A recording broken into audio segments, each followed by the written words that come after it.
guilds began accepting non-working members. Over time, the accepted brethren, mostly wealthy aristocrats or tradesmen, became dominant and the real Masons dropped out.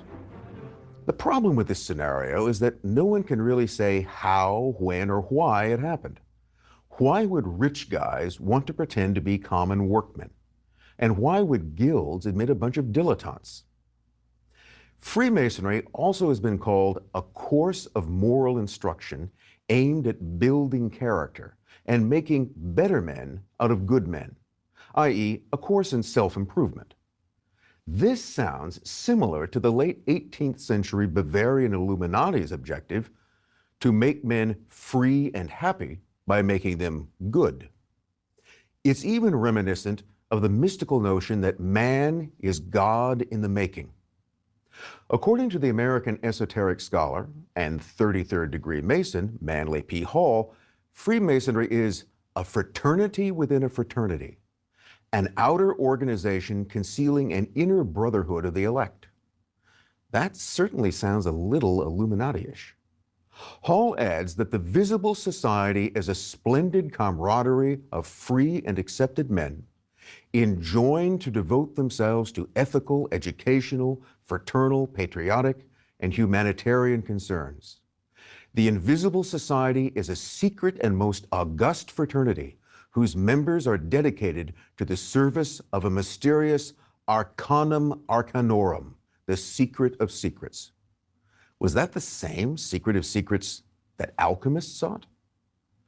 Yet another Masonic scholar, the 19th century American Albert Pike, pronounced Masonry a search for the light that led back to the occult mysteries of the ancient Jewish tradition of Kabbalah. In turn, the Kabbalah connected Freemasonry to Hermeticism, alchemy, and the anti-papal thinkers of the Middle Ages.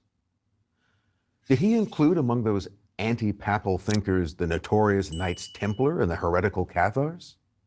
Pike argued that all divine intelligences, gods, angels, and the like, were divided into two principles of good and evil, light and darkness. To Pike, Freemasonry was the successor or revival of the ancient mystery cults. But he viewed regular Blue Lodge Freemasonry as merely the entrance to the temple.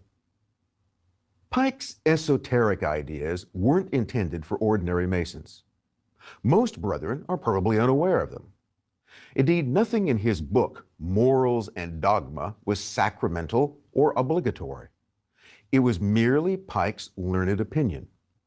Still, as commander of the Supreme Council of the Masonic Scottish Rite, Pike wasn't without influence. The mention of the Scottish Rite raises the sticky matter of Masonic higher degrees. No Mason is required to go any further than Freemasonry's 3 craft or blue degrees: entered apprentice, fellow craft, and master. Higher degrees are bestowed by so-called rites. They're mostly regarded as purely honorary or ornamental. If you imagine the craft degrees as Cub Scout, Boy Scout, and Eagle Scout, then the higher degrees are like merit badges an Eagle Scout earns to distinguish himself. Other terms for the rites and their higher degrees are speculative or esoteric Masonry. This is where the mystical and occult doctrines Pike mentions really come into play. Over time, there have been about 20 Masonic rites. The best known are the Scottish Rite and the York Rite. Others include the Egyptian rites of Memphis and Mizraim. There are or were French, Mexican, and Swedenborgian rites. Among the things they have in common is that they're open only to master, that is, third-degree Masons. But the rites aren't under any authority or any Grand Lodge. Thus, the higher rites can pretty much do and believe whatever they want. The number of additional degrees offered by the rites varies widely. The Scottish Rite, for example, goes up to 33 degrees. Oddly, the Scottish Rite has no documentable link to Scotland. Its origins actually trace back to France. It also had close, if hard to pin down, connections to the so-called Rite of Strict Observance, and from that to the Rosicrucians. The York Rite is really a combination of three separate Masonic bodies: Royal Archmasonry, Cryptic Masons, and the Commandery of the Knights Templar. The Memphis and Mizraim Rite outdid all others by awarding a whopping 99 degrees. These included intriguing names such as Knight of the Rose Cross, Knight Hermetic Philosopher, Patriarch of Isis, and Pontiff of the Mystic City. The question, of course, is, was this mumbo-jumbo taken seriously, or was it just for show?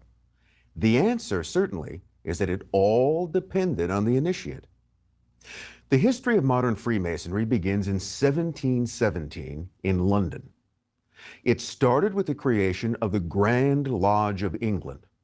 This grew out of 4 existing lodges and steadily expanded in England and abroad.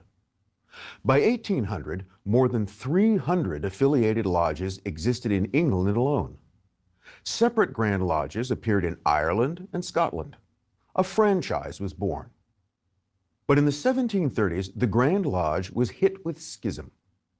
A dispute broke out between factions dubbed the Ancients and the Moderns. At issue was the importance of rituals and associated mystical traditions. The Moderns, influenced by the rationalism of the Enlightenment, wanted to chuck ritualism. The ancient purists were determined to preserve it. The underlying question was whether Freemasonry was to be a social, i.e. political and philosophical order, or a mystical religious one. The same schism hit American colonial lodges. That explains their division into free and accepted, i.e. modern, and ancient free and accepted, or ancient camps. The ancient and modern rift finally healed in 1813. The moderns yielded on the rituals, and the ancients became more tolerant of politics. Even earlier, in 1799, they were forced to work together to avoid being banned under the British Parliament's new Unlawful Societies Act. Fearing that secret societies were being used to spread French revolutionary ideas and shelter spies, the British government proposed to quash all societies requiring a secret oath. Groups like the pro-revolutionary London Corresponding Society and the United Irishmen were banned. But the Freemasons received an exemption so long as they maintained records of their members. That says a lot